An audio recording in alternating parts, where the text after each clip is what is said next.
For the Hansard record, will you please state your full name and the capacity in which you appeared today? I'll start with those of you who are in Canberra. Dr. Ted Dunstone. I'm here representing BixeLab, a biometrics and identity testing laboratory. Thank you, Dr. Dunstone. Jordan Unum. I'm the Executive Director of Corporate Affairs at CyberCX. Thank you, Mr. Newnham. And online with Equifax. Hi, I'm Melanie Cochrane. I'm the Managing Director of Equifax for Australia and New Zealand. And I'm Tahani Leger, the General Manager of Identity, Fraud and AML. Thank you very much. I'll just see if anyone has an opening statement of no more than 2 minutes, and I'll start with Dr. Dunstan. Yes, thank you. Senators, thank you for the opportunity to appear today. We do stand at the brink of a number of very profound changes globally in identity and in the way that people prove their identity. And I think it's very important that the right rules and conditions are applied to any legislative changes. The challenge before us is clear. We need to move away from the fragmented identity systems of the past. We need to move towards something which is both interoperable, unified, well-tested, and with the right guardrails around it. So in that sense, I would definitely say that the previous submissions have all been very right in many of the comments they've said. As representing BixeLab, we are the only testing laboratory of our type in the Southern Hemisphere. And we basically do testing for biometric systems and identity systems. So what does that mean in practice? We do testing against deepfakes. We do testing against people using face masks. We also do testing for bias and for fairness. And we do that for a range of different providers, both in Australia and overseas. So I recognise that you've got a lot of submissions today, but there are just 3 things that I would like to emphasise from my submission. First, it's the critical role of independent testing around digital identity products to these international standards. It's essential to the integrity, security, and ultimately the public's trust in any of these schemes. Mr. Santo and Ms. O'Shea also re-emphasised the real importance of making sure that we have proper identity trust, and underpinning that are those standards. Secondly, the laws that are rightly aimed to prevent the use of misinformation shouldn't impede the ability of labs to be able to do proper testing to make sure that those systems are able to be secure and trustworthy. But they also shouldn't impose unreasonable compliance costs on those businesses that need to be able to get them checked, because that is also self-defeating. Finally, the current 14-day data retention period is too short for thorough fraud analysis. So the threats that are coming down are complex, they take time to investigate, and we would submit that 28 or even 60 days might be more appropriate. Finally, mandatory rigorous testing aligned with both national and international benchmarks. It's not just a measure of diligence, it's a cornerstone of trust.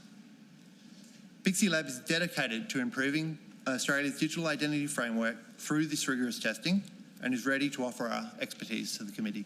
Thank you. Thank you. Mr. Newnham. Thank you, Chair, and committee members for the opportunity to appear before you today on behalf of CyberCX.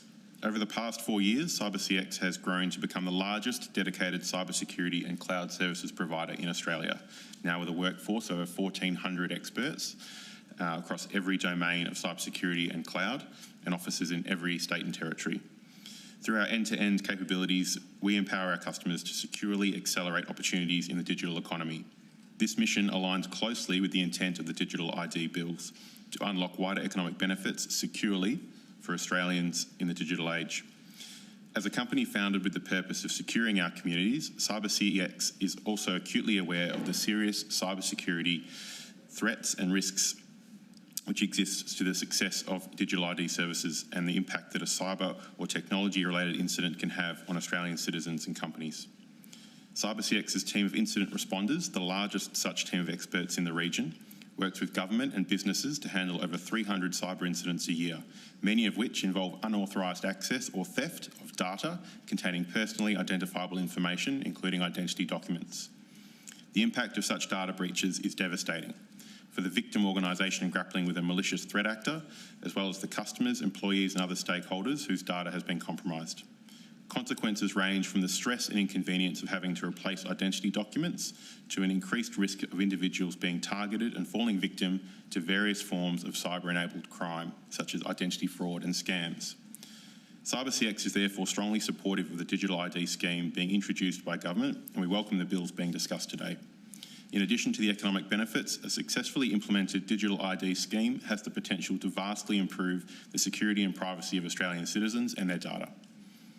Given our size and scale, CyberCX has a unique and high-fidelity understanding of the cyber threat landscape, which is continually evolving and increasingly complex. We take an operationally informed, intelligence-led approach to helping organisations across the public and private sectors harden their defences, manage cyber risk and respond and recover when that risk is realised. Therefore, our submission to the committee focuses on the bill's provisions for securing the digital ID system from cybersecurity threats. Stop you there due to time. Sure. Apologies, but thank you very much. Dr. Cochrane. Melanie Cochrane. Thank you. So for over 23 years, Equifax has been playing a critical role in the Australians' identity verification and fraud prevention ecosystem. We process over 40 million identity verifications, 10 million fraud searches and 1 million facial biometric searches. And we are integrated into the technology and operational processes of over 600 cross-industry businesses, including financial services, telecommunications, etc. We are one of 2 largest gateways to the government's identity matching services. And we are a leading provider of employment screening services with contracted access to criminal history and visa track checks. We also alert hospitals to changes in the registration of a healthcare professional. And we play a critical role in Australia's economy, establishing trust through identity verification and fraud prevention so individuals can securely access a range of services in the digital economy. The Digital ID Bill is core to our mission and we support the intent of the bill. We would like to bring a few areas of attention and I'm going to hand over to Hani Leger to elaborate on those. Thank you, Mel. So we'd like to draw the committee's attention to 3 of the key areas that we outlined in our submission. Firstly, fraud prevention. Based on our experience, we see identity and fraud as 2 sides of the same coin, which actually need to be treated separately, equally and concurrently. So we feel the bill focuses on identity without the corresponding focus on fighting systemic fraud and the critical role of data retention in that. So typically, our clients verify identity and search for fraud signals at the same time. We help them to do this by searching for patterns that are highly correlated with suspected fraud, and these patterns are found across historical data. This data has allowed us to help industry save over $2.5 billion of attempted fraud in the 12 months to September 2023. This includes, but is not limited to, for example, attempted fraud through money mules. I'm going to have to cut you off there due to time and we'll invite you to table your opening statements, all of you, which will be of huge benefit to the committee. But I'll just start with Equifax and just ask you a basic question, which is that you do a lot of work in verifying people and associated criminal history checks. How is digital ID going to improve identity checking in that area and more generally for people and businesses? So we do see that digital identity will help business by reducing the amount of data that they need to store. And as it relates to the criminal history checks, I mean, that's part of our employment screening services. And so digital identity will also enable a faster access for consumers to services, but also to employment, if done correctly. Great, thank you. I'll go to Dr. Dunstone and just go to some of the matters around biometrics. How secure is the use of biometrics as a method of verification or as part of verification today? and how common is it as a method for identifying people at present? Yeah, thank you for the question, Senator. It's a very common method, and most people these days will actually have it on their phones as part of their process of just unlocking a phone.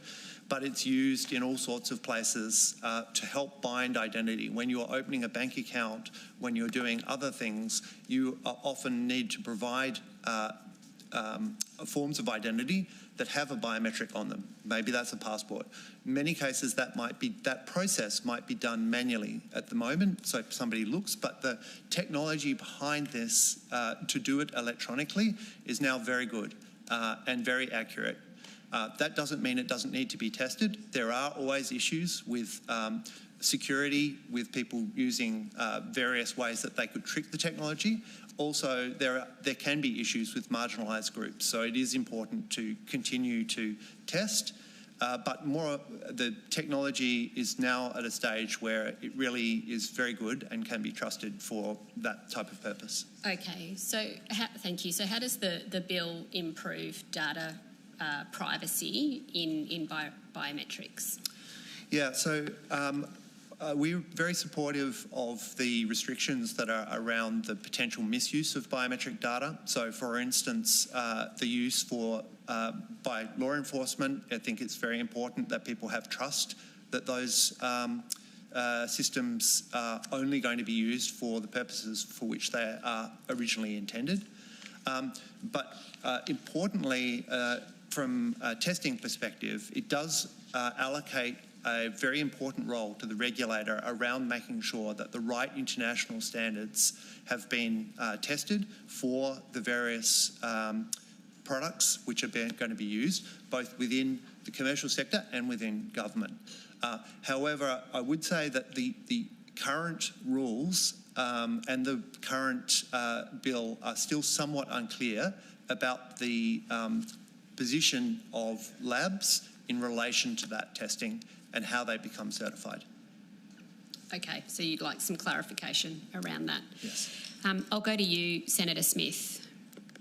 Thank you very much. Just briefly to Equinox. Does Equinox believe that the bill in its current form impedes fraud prevention? And secondly, does it impede the efficient checking of health practitioners' registrations? Thank you, Senator. So we believe that the bill's intent is very progressive. However, we are concerned about unintended consequences. For example, restricting access to or needing to delete information that is used today to help prevent fraud, that would be impeded. Or restricting access to certain restricted attributes, such as professional memberships. That would certainly impede what we do today, which is alerting hospitals when there are changes to healthcare professional memberships and associations. On notice, can you elaborate on those 2 points, how the bill impedes fraud prevention, how the bill impedes fraud prevention, and the efficient checking of health practitioners' registration? If you can provide some additional information on notice in regards to that, that would be very helpful. Thank you. Certainly. Senator Bragg.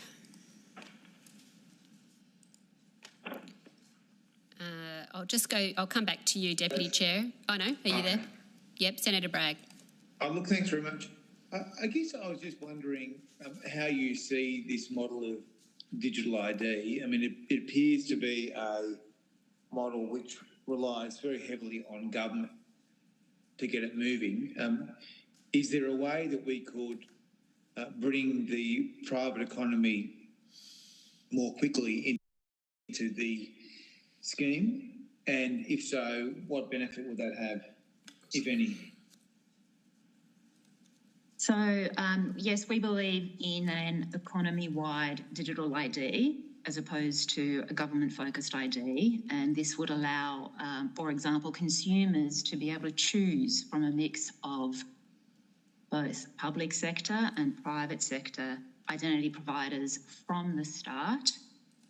we're concerned that based on the suggested phasing, that the delay to the rollout to the private sector will create confusion for consumers around who they can trust for identity, for identity providers, and for what and in which cases, and more importantly, creates an opportunity for fraudsters to exploit a system that may have two different methods of verifying identity and preventing fraud.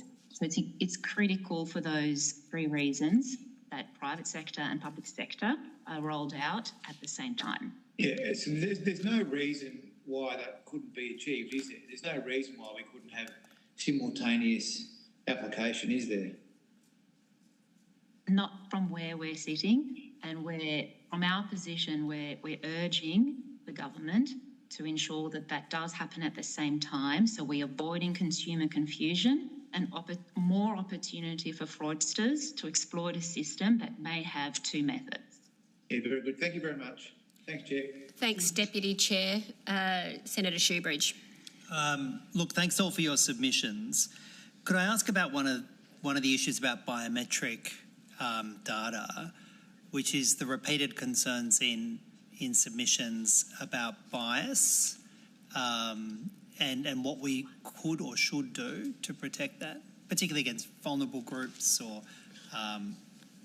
anyone who's not pretty much a white male. Yeah, thank you, Senator. The answer to these questions really is testing.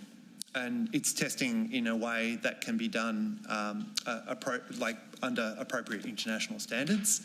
The technologies do tend to cater for more traditional use cases. So I'll give you an example. There certainly have been plenty of examples of more marginalised groups having difficulty using biometric technology in the past. Technology is improving all the time, but it's very important to be able to test and to make sure that the right metrics have been assessed. But how do we test and verify? How does the public have confidence that the software used to analyse their biometric data is not going to be unintentionally biased or prejudiced against them? Well, that's the purpose of labs like our lab, basically. There are a set of international standards that have been agreed, and you test them just like you have a toaster that has been tested to make sure it doesn't burn down your house. These technologies can be tested to international standards and reports released that... And should the regulator have an obligation to ensure that there's accreditation and the nature of the accreditation and the standards are all publicly available? Yes, they should. And should that be in the bill? Probably. I don't know the answer to that question. I can take that on notice. But at the moment, I believe the majority of that is passed to the rules rather than in the bill. I can't speak to the legislative nature of that requirement. All right. The other issue is the destruction of data once it's used for testing or once it's used for the initial by a participating entity. Are there sufficient safeguards in the bill about the destruction of the data? I believe that there are, but I think that, there certainly could be additional protections to make sure that that data is only used for the purpose which it's collected. So, and then once used, immediately or as soon as reasonably practicable? As soon as reasonably practical. Well, so there's an issue to do with when you are running one of these systems, making sure that you have enough time to investigate any cases of serious fraud, right? So if you have a system in there, you may need to be able to go back in time to have a look at some of the data, biometric or biographic, to make sure that you can check those facts. If a month later someone says that's not Dr. Dunstone, you need to be able to interrogate that. Is that right? That's correct, yes. Yeah, sorry, one other... I'll have to go briefly from the other witness. Can we? I'll see if I can come back to you. I've got to go to Senator Canavan. Can I just make one comment on that? Sorry.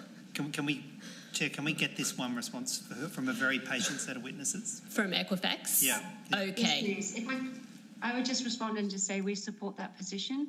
You know, fraudsters, if there's a 14-day requirement that the data is destroyed, then fraudsters and criminals will wait till the 15th day. So we have to make sure that there is appropriate ability to continue to investigate what might look like patterns of fraud post a period, and certainly to that be controlled and governed in terms of the intent of that investigation. But the fraudsters will look for opportunities to manipulate whatever retention periods are put in place. Right, thank you. Senator Canavan and Senator Roberts have one question each. Senator Thanks, Canavan. Chair. Thank you. Look, I just wanted to ask, I'm concerned about the risks of centralising data here, especially potentially biometric information, which can't be changed if and ever it is leaked in a mass way. I mean, I know at least some of you are cybersecurity experts. I mean, wouldn't it make more sense to try and decentralise this type of data rather than create a scheme which incentivises its centralisation in one location? Thank you, Senator. It's my understanding that the federated architecture that's proposed as part of the digital ID scheme is sufficient to ensure the security of not creating what some might consider to be a honeypot of data, particularly, as you've alluded to, highly sensitive and irreplaceable data such as biometrics. So, in our submission and our review of the bills, we're not concerned about that. What's stopping people doing that now? I mean, Apple's got my data, why do we need a government-backed system? This will centralise things more than currently because it's only going to be open to people accredited through this system. So it's going to be more central than what we've got now. I'm just trying to see what's wrong with what we've got now. If I want to give people my biometric data, I give permission to them, I do it, I understand it. This is creating a sort of semi-government-backed system to centralise things and necessarily sort of force customers into this process over time. What's wrong with the current system? Well, I'll let Dr. Dunstone speak to the biometric aspect, but in regards to non-biometric identity documents, often you are asked to prove your identity with a specific data point, such as your date of birth, and you have to present a licence or a telephone bill or something to do that. And that document contains other points of information that are irrelevant to qualifying your date of birth in that particular example. So you're broadening the threat vector for the types of data that's being housed and wherever it is, and if you're having to present different documentation to different people across an unstructured model currently, whether it's in the private sector, public sector, federal government agencies, state government agencies, that just widens the attack surface for threat actors to be able to find the weakest link. But that data will still be stored under this scheme. But when the data is accessed by participants in the scheme, if I need to prove my date of birth, I can prove just my date of birth. I don't need to open up a further threat vector by sharing my home address and other things on my driver's licence, for example. Just not sure about that, but I don't have time. But just I think, Dr. I can't see your last name. Sorry. Dunston, sorry. Yep. Yes, Senator. So really important to understand that digital onboarding, so whether that's through state governments or by financial services, often involves the presentation of credentials. So that's a driver's licence or a passport. At the moment, if you are not a federal government agency, the only way you can verify, the main way that people can verify is by taking a photograph of the document and matching the photo off the document with the person. And that's obviously incredibly insecure because there are lots of ways that you can potentially create fraudulent documents that people are carrying. So the ability... But I'm much less concerned with a photo of me being hacked than, which is available everywhere, but than biometric information, which is what this will collect. Well, that's what I'm... Yeah, but that photo is biometric information. That's the information. No, but I'm more talking about the facial recognition, that stuff. That's where this is going, right? Yes, absolutely. Yeah. But, okay. Okay, that's much... I think you just need to clarify that sure. last answer. I'll go to Senator Roberts for one question. Thank you. My question Sorry. You just said absolutely. Can you just clarify your answer? So yes, just to clarify. So when I present a driver's licence, the photo, if I take a photograph of that driver's licence, the photograph that's being taken is a biometric, which is sent to a central system, or which can be sent to a central system for matching against my selfie, for instance. That process is inherently insecure in all sorts of ways. A much better solution is to be able to go back to the source. So that's the driver's licence authority, and say, who already holds that data, right, already holds the biometric information, and just say, well, here's a selfie, does it match the record that you hold? Well, I'm getting confused now. Will a selfie be enough to match just a photo? Like, I'm talking 2D. Correct. A 2D will be enough. Yes, that is. So why do we need to allow facial recognition in this? Well, that is facial recognition. No. Well, I'm talking about more your Apple sort of, scan my face. I think we might have to take this into questions on notice just due to time, but thank you very much. Yeah, thank you, Senator Canavan. No. I'm going to Senator Roberts, and I will come back to you. Senator Roberts. Thank you. My question is to either Mr. Newnham or to Ms. Tahani, Ms. Legay. But either way, first of all, I want to thank you for your submissions and your testimony today. My question is, where is the line between privacy and risk reduction? Because it seems that companies that deal in risk, like banks, want to remove privacy for everyone to remove risks. Our Australian banks seem to just want to get rid of risk and make money. Where is the line between privacy and risk reduction? Senator, go ahead. So you go. No, you go ahead. Senator, I'll attempt to answer the question in good faith. I think we work with a lot of major companies, including banks, and so I would not necessarily agree with the assertion contained in the question. I think banks are keen to comply with their regulatory obligations while at the same time ensuring the security and privacy of all their customers, because it's inherent in the trust that if they do not maintain with their customers, then they won't have those customers, and it undermines their ongoing ability to operate at a profit. The question, I think, was what's the line between privacy and risk? And I think the large, sophisticated organisations that are required by law to obtain and retain large amounts of personal information, including identity documents, are constantly battling with this in terms of we've seen some large-scale data breaches where lots of data therefore becomes available, openly or is stolen by cyber criminals because those organisations were required by law to retain under, know your customer regulations or so on. There is an inherent obligation upon every organisation that's collecting data to do it in a secure manner and maintain the privacy of their customers and everyone involved. I think embracing technologies like encryption and, frankly, other measures that are outlined as part of the architecture of the Digital ID program is the path of least resistance to finding the right balance that you're talking about between collecting large amounts of data and ensuring the privacy of people who are participating in that scheme. Thank you, Senator Roberts, and I committed to just go back to Senator Shoebridge very briefly. Look, Can I answer that? Well, can I put this proposition and then maybe you can respond?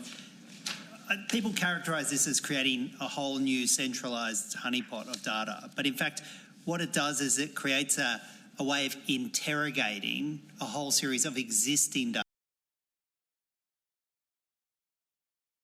Those data pools exist, and it's way about interrogating a whole series of existing data sets. That's a more accurate proposition, isn't it? Absolutely. That's very well described. Okay. Agreed. Okay, thank you very much. We very much thank this panel for coming here today. Thank you for understanding our time constraints. Questions on notice are due the 20th of February, and you go with our thanks.